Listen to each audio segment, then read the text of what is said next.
The Galaxy S9 is here, and to be honest, it's not much different than last year's Galaxy S8. Now today in this episode of The Truth About, we'll have a closer look at all the things which Samsung is not telling you about the smartphone.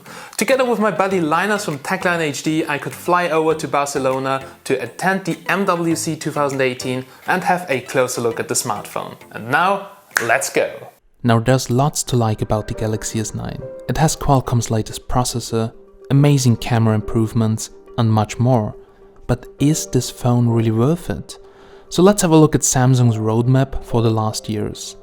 All eyes may be on the Galaxy S9 right now, but Samsung's 2018 smartphone strategy doesn't hinge on just one flagship.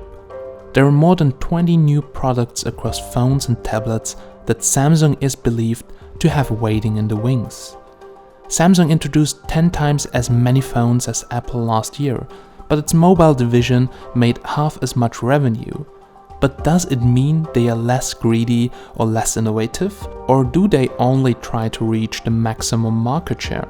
So let's have a look at all the new features. DxOMark, a mobile camera testing and analysis by a bunch of DxO engineers, tested the S9 and said its image quality is even better than on the Pixel 2. Even though DxO is really legit, sometimes I really can't believe the results. Coming to the Galaxy S9 camera, it sports a 12 megapixel main camera with f1.5 or f2.4 variable aperture lens, and the Plus version adds another 12 megapixel secondary camera with 2x zoom lens and f2.4 aperture. Both cameras feature OIS, 4K video at 60 fps, along with the new 720p super slow motion video recording at 960 fps. Well, that sounds quite familiar, right? We have seen that technology with exact the same frame rate in last year's Sony devices, and also this year in the XZ2 with even full HD resolution at 960 fps. That has been made possible by Sony's world's first 3-layer stacked image sensor with DRAM for smartphones, known internally as the Sony IMX400. The new Exmor RS sensor features a RAM chip sandwiched in between the sensor and control circuitry layer, which serves as a large and fast buffer to where the sensor can temporarily offload a significant amount of captured data before transferring it to the phone's internal memory for processing. And yes, also Samsung is using the same sensor in their devices. For sure, it's not exactly the same as Sony told me, but between market leaders it's totally common to sell technology between each other. So Sony is extremely good in making smartphone camera sensors. That's why they sold a different version of their Motion Eye sensor to Samsung. It's the same with Samsung, who sold OLED panels to Apple for the new iPhone X. This is completely common between market leaders, since also Sony is making good profit on the estimated 20 million S9 smartphones which will be sold in 2018. But Sony does not give out all of their knowledge. That's why the new S9 does not support 4K HDR recording.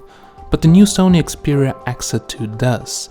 Other than that, the variable aperture on the S9 looks amazing, and it's actually sad that Sony sells so many sensors, but other companies manage to get better image quality out of Sony's own sensors. But Sony will strike back at IFA 2018 and already told me that they will probably double the maximum ISO found on the S9 and make it the best low-light camera in 2018. Now, even though they're not the best in producing sensors, Samsung is the king of smartphone displays. We all know this. And with the Samsung Galaxy S9 and Galaxy S9 Plus, it somehow improved upon perfection. The company's Super AMOLED screens on the Galaxy S8 and S8 Plus and the Galaxy Note 8 were already so crisp and clear that it's impossible to tell with the naked eye if there's any difference on the new S9 or S9 Plus.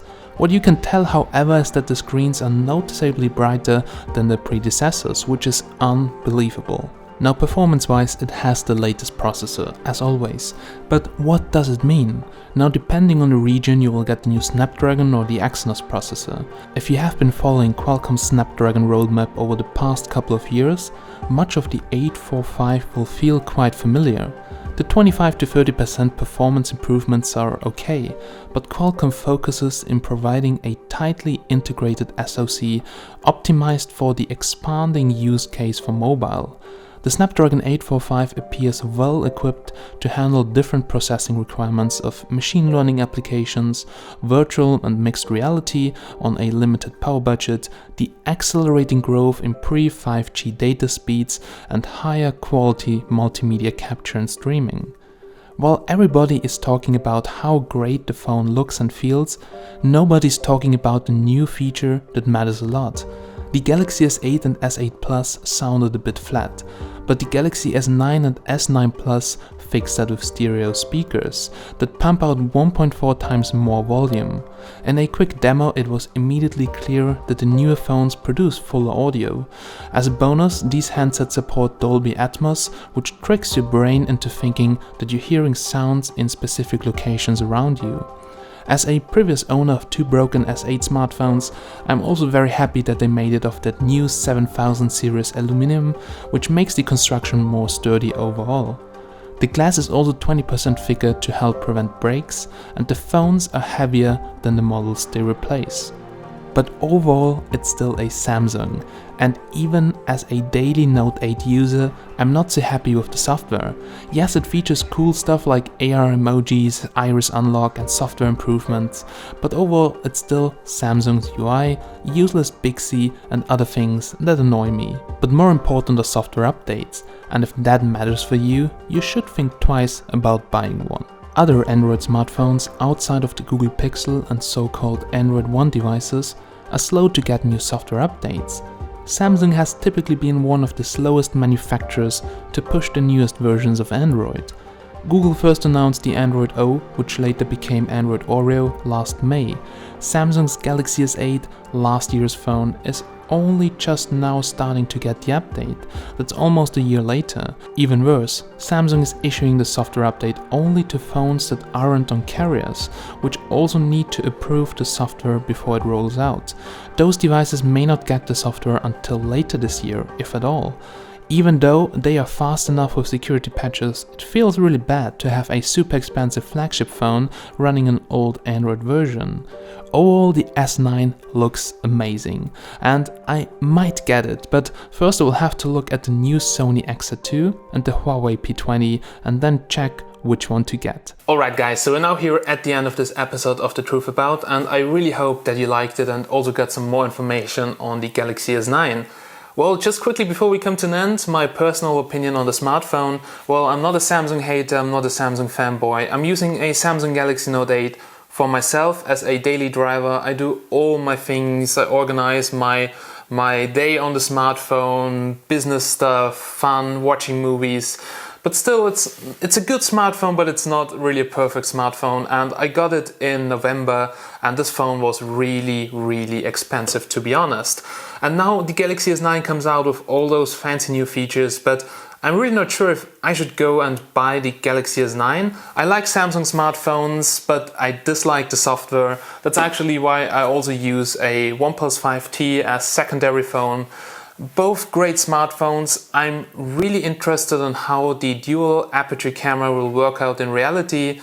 I do not care about all that AR stuff like emojis, it's still more gimmicky, but overall the phone looks very good if there wouldn't be the price, and also my Note 8 is still quite new, so what's the point in getting a Galaxy S9 Plus? Alright, so far I'll bring you my review as soon as possible, as soon as I get my review sample. Also, there will be a video on the XZ2 and probably also a camera comparison because, as I've told you, they're using almost the same sensor. Alright guys, so thank you so much for watching. If you have any more questions about the phones, I also checked out Nokia, Huawei. The Huawei P20 will come this month. This will also be very exciting. Then just put your questions down below in the comments. I'm Steven from TechMagnet. Thank you so much for watching, and I'll catch you in the next video. Have a nice day.